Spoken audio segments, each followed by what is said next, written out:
Denise Lewis was the epitome of female success in Los Angeles. At 42, she ran a coaching and female empowerment empire that generated millions per year. Her books sold like hotcakes, her speaking engagements sold out in minutes, and her podcast, Women Without Limits, was one of the most listened to in the country. From her Beverly Hills mansion, she had the world at her feet and a legion of followers willing to heed any advice that left her perfectly lined lips. You don't need anyone but yourself. No man, no religion, no outdated patriarchal structures. You are the center of your own universe. It was her most repeated phrase, always met with thunderous applause from the audience. Denise believed this deeply. Her career was built on fighting what she called male oppressive systems, including any form of organized religion. In her mansion, Denise maintained a well-paid staff, including Rosa Gutierrez, her cook for the past 5 years. Rosa was a middle-aged Mexican immigrant, kind and hardworking. Unlike Denise, Rosa found strength in her faith. She was a devoted member of the Church of Holy Mercy, a small community in suburban Los Angeles. One Monday morning, while Denise enjoyed her elaborate breakfast on the terrace overlooking the Hayes Pacific, Rosa walked in timidly, holding an envelope in her hand. "Ms. Lewis, forgive me for interrupting your breakfast," Rosa said hesitantly. "We are organizing a campaign at church to expand our shelter for abused women. I thought maybe you could, Denise set her imported coffee cup down abruptly, cutting Rosa off. "Rosa, I think you misunderstand who you work for," she said with a cold smile. "I don't donate to churches. In fact, do you know what's wrong with you religious people? You think praying solves anything. You offer false hope while perpetuating structures that keep women oppressed. But Ms. Lewis, our shelter truly helps many women. We have programs that, look, don't come to me with this, our God this, our God that nonsense." Denise cut her off with disdain. "If your God existed, he wouldn't allow women to be abused in the first place." She shook her head. "I really expected more from you, Rosa. After 5 years working for me, I thought you would have learned something. If you want to help women, donate to organizations that actually make a difference, not to cults that keep them submissive." Rosa paled, her eyes welling up with restrained tears. "Forgive me, Ms. Lewis, I didn't mean to offend you," she murmured, tucking the envelope away. "I'll prepare more coffee." "And Rosa," Denise called out as the cook turned to leave, "if you want to keep working here, I suggest you keep your medieval superstitions far away from me. Understood?" That night, Denise attended the launch event for her new book, The Patriarchy is Dead, and I Killed It. The auditorium was packed, and Denise dazzled on stage as always. "Women don't need a bearded savior in the sky," she proclaimed to an enthusiastic audience. "We need to believe in our own power. Any woman who places her hope in religion is merely outsourcing her own capabilities." Applause echoed through the hall. Denise smiled, satisfied. This was her kingdom and she was supreme. The next morning, Denise discovered that Rosa hadn't shown up for work. Irritated, she called her several times but got no response. Finally, she received a simple message.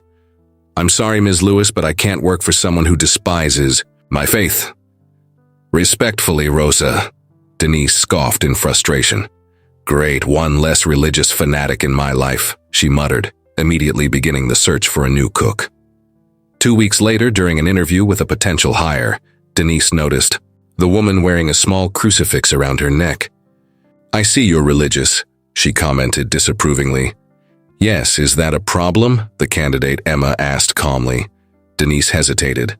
After the incident with Rosa, several candidates had been rejected for various reasons, and her house had been without a cook for weeks. Besides, Emma's references were impeccable. "No, as long as it doesn't affect your work," Denise responded dryly. Emma was hired, but there was something about the new employee's serene gaze that unsettled Denise. It was as if Emma knew something she didn't. 3 months passed. Denise was at the peak of her career with a TV show in negotiation and an international speaking tour scheduled. Emma proved to be an excellent professional, though she maintained a respectful distance that Denise preferred. One Friday night, Denise was driving home after a business dinner. Her chauffeur had asked for the night off due to family matters, so she decided to drive her convertible Porsche herself. It was late, almost 11 p.m., when Denise noticed a car following her since she had left the restaurant. She tried to shake it off by changing routes, but the vehicle persisted. Her heart pounded as she realized the car was now dangerously close, almost touching her bumper. Denise accelerated, but on a sharp curve she briefly lost control, allowing the other vehicle to pull up alongside her. In the passenger seat there was a man with his face partially covered. "Denise Lewis," he shouted, his voice dripping with hatred. "You will pay for what you've done, destroying families with your ideas, weakening men. Your end is near." Panic-stricken, Denise slammed her foot on the gas, managing to lose the pursuer after some reckless maneuvers. Trembling, she pulled over in front of a 24-hour convenience store and called the police.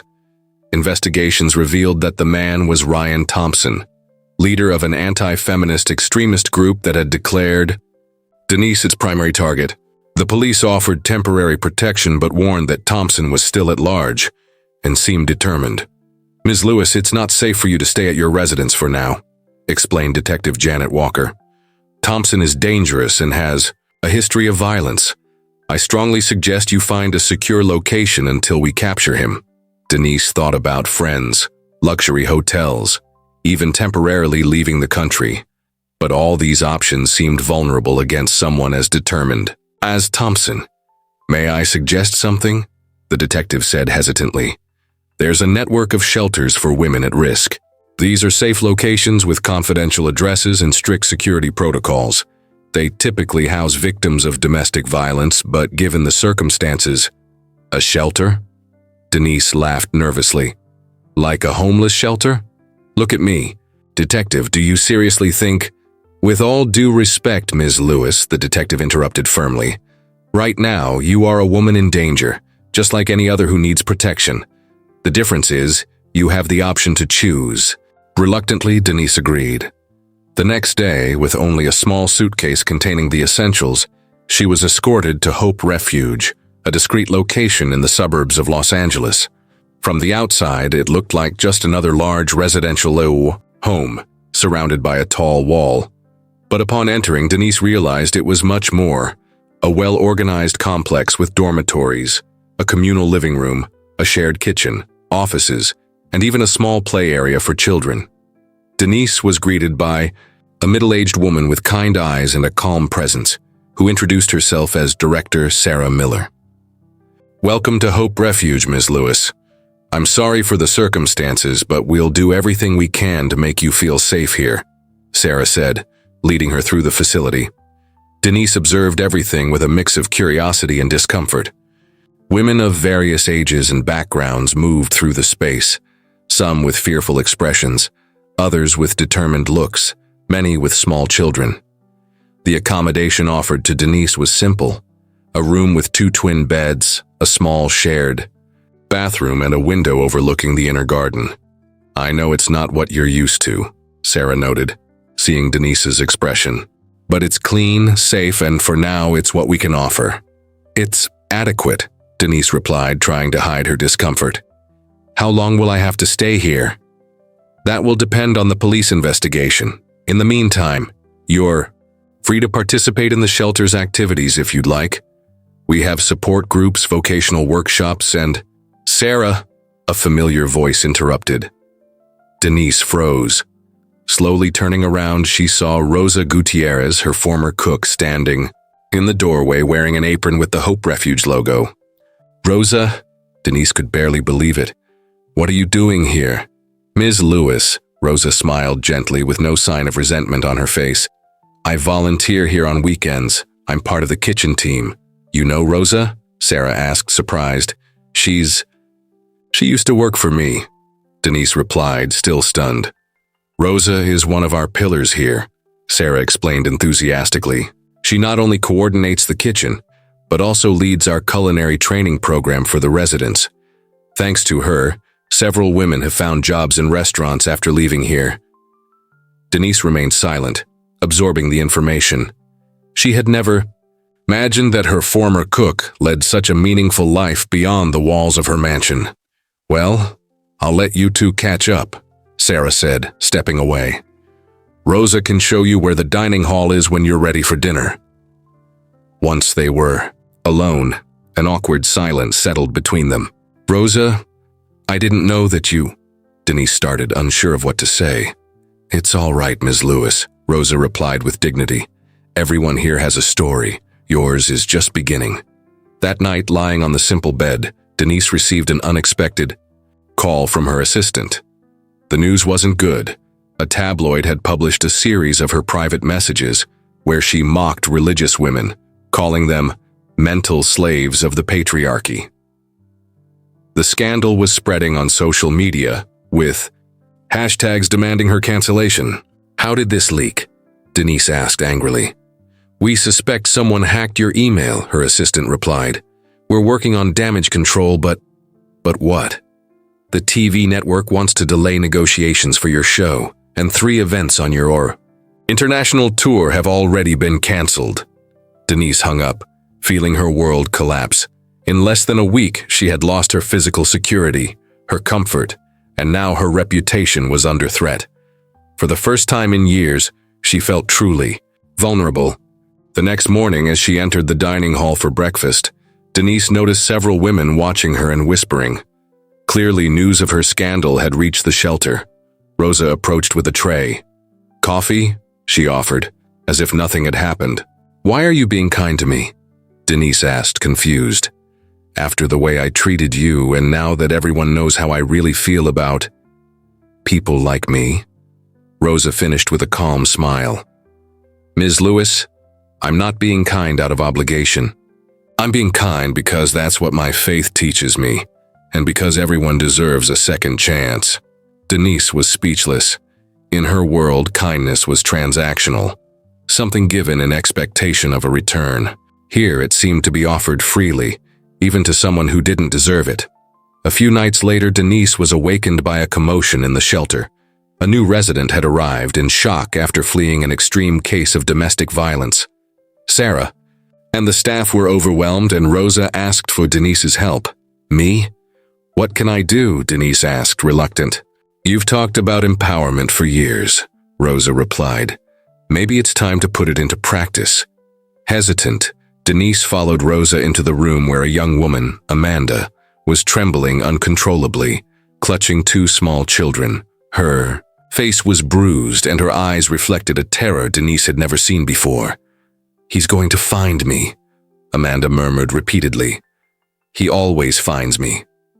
Denise sat beside her, unsure of what to say. All the motivational phrases she had used in her speeches felt empty in the face of such raw reality. So, she simply took Amanda's hand and stayed there, present, in silence. Hours later, when Amanda finally fell asleep with her children, Denise stepped outside into the garden, emotionally drained. There, she found Sarah sitting alone on a bench. How do you do this? Denise asked. How do you face this kind of suffering every day without falling apart? Sarah smiled softly. I have help. From the team? That too. But mostly from God. Denise felt her usual impulse to scoff, but something stopped her. She had seen Sarah in action. Her strength, her infinite patience, her ability to offer hope in seemingly hopeless situations. I'm not asking you to believe, Sarah continued, noticing Denise's silence. Just to respect that for many of us, faith isn't a crutch. It's a genuine source of strength that allows us to do this work. The next day brought another surprise. Emma, Denise's new cook, appeared at the shelter. Emma, what are you doing here? Denise asked, astonished. I came to bring some of your things, Emma replied. And also, she hesitated, looking at Sarah, who nodded. I also volunteer here. Wait, you worked at the shelter before I met you? Denise was perplexed. Actually, Sarah interjected, Emma was one of our residents 3 years ago. She came here escaping an abusive relationship. After she recovered and got back on her feet, she returned as a volunteer. And you knew who I was when you applied to work in my house? Emma nodded. Rosa told me about you. We thought maybe you needed to see beyond your own theories. Denise felt a wave of humiliation. She had been watched, evaluated. without even realizing it. But before she could react with anger, she was interrupted by an alert on her phone. Ryan Thompson had been spotted near her mansion. The police believed he was still determined to find her. Fear overpowered wounded pride. Denise realized that at that moment, her only safety was within the walls of that shelter and among the women she had once dismissed. A week had passed. Denise, now more integrated into the shelter's routine, helped wherever she could, organizing donations, watching over children, listening to stories. Her media scandal continued, but strangely, it seemed less important. Now, one afternoon, while helping in the kitchen, Denise heard a commotion at the shelter's entrance. Peeking through the window, she saw Ryan Thompson being detained by the police. Somehow, he had discovered her location. He said he followed Emma when she came to visit you, Sarah explained, her face pale. We'll have to relocate everyone to an alternate location until security is reinforced. Chaos erupted at the shelter. Women hurriedly gathered their few belongings, children cried in confusion, and the staff tried to remain calm while coordinating the evacuation. In the middle of the turmoil, Denise saw Amanda frozen in fear, unable to move or tend to her children. Without thinking twice, Denise took charge, organizing the stronger women to assist the more vulnerable, establishing an evacuation order, ensuring no one was left behind. You're safe, she told Amanda firmly, helping her carry the children. We're all in this together and we'll protect each other. Hours later, at the new temporary shelter, Sarah approached Denise. What you did today was extraordinary, she said. You have a gift for leadership in crises. Denise shook her head. I just did what needed to be done. Exactly, Sarah smiled. That wasn't theoretical empowerment. That was real action. A few weeks later, with Ryan Thompson finally arrested and convicted, Denise could return to her normal life, but something had profoundly changed within her. On the eve of her departure, she gathered all the residents and shelter staff. I spent my career talking about women without truly knowing them, she admitted. You have taught me more in a few weeks than I learned in years of theory. Turning to Rosa and Emma, she continued, and I've learned that faith is not necessarily an oppressive system, as I once thought. For many of you, it is a genuine source of strength and hope. I don't have to share that faith to respect it. The following Sunday, to everyone's surprise, Denise Lewis appeared at the Church of Holy Mercy. Not to convert or profess a faith she still didn't feel, but to observe, to learn, and most importantly, to listen. After the service, she approached. Pastor Paul Williams, can I be honest? I mocked this church and everything it represents, she confessed. And yet, you're here, the pastor replied with a welcoming smile. I'm here because I've learned a valuable lesson, Denise said. I spent years talking about women's empowerment from a pedestal, but you are in the trenches, doing the real work without seeking applause or recognition. Everyone serves in the way they can, the pastor replied. Perhaps this is the moment for you to find your true way of serving. 6 months later, as her coaching empire recovered from the scandal, Denise launched a surprising initiative, a non-profit organization dedicated to building bridges between different groups serving vulnerable women, from secular NGOs to churches and mosques. The launch event was held in the Garden of Hope Refuge, attended by journalists, former residents, and supporters. Rosa and Emma sat in the front row alongside Amanda, who now worked as a coordinator for a job placement program. My biggest mistake, Denise said during her speech, wasn't believing in women's empowerment. It was thinking there was only one path to achieve it. Today, I recognize that strength can come from many sources, including the faith I once dismissed. A journalist raised her hand. Ms. Lewis, have you converted? Are you religious now? Denise smiled. No, I'm still agnostic, but I've learned that I don't need to share someone's faith to respect its value and strength. And maybe that's the true definition of respect, recognizing that there are many paths to liberation, and none of us have all the answers. A year later, Denise Lewis was still a well-known figure in the world of female coaching, but with a radically different approach.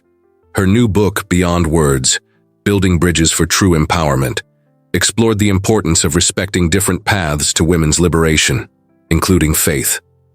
Her empire now included a foundation that supported women's shelters across the country, with a clear policy: no discrimination based on religious beliefs or the absence of them.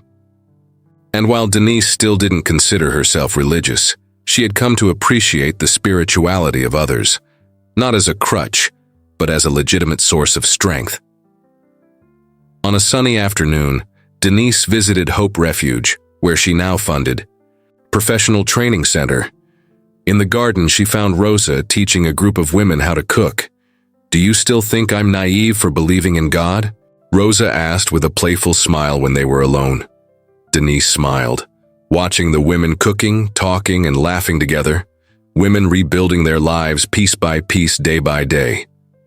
"I think I was naive for believing I had all the answers," Denise replied, "and maybe that's the greatest lesson I've learned. True wisdom begins when we recognize how much we still have to learn." That night, alone in her mansion, which now felt far too big, Denise received an unexpected phone call. "Ms. Lewis, this is Amanda from the shelter." "Amanda, is everything okay?" Denise asked, concerned. "Yes, everything's great," Amanda replied, her voice now strong and confident. "I just wanted you to know. I just started my own catering business. Rosa taught me so much, but you showed me that I can be strong without leaving behind who I really am." Denise felt tears welling in her eyes. "I'm so proud of you, Amanda. And there's one more thing," Amanda continued hesitantly. "We're organizing a Thanksgiving service at the church this Sunday. I know you're not religious, but it would mean a lot to us if you came." Denise smiled. "I'll be there." As she hung up the phone, Denise reflected on how much her life had changed. She still didn't have all the answers. She was still searching for her own path, but she had learned to respect the paths of others. And in that respect, she had found a humility she never realized she needed. "The universe really does have a peculiar sense of humor," she murmured to herself, thinking about how an unexpected danger had led her straight into the hands of those she had once dismissed, and how that encounter had transformed not just her worldview, but her very heart.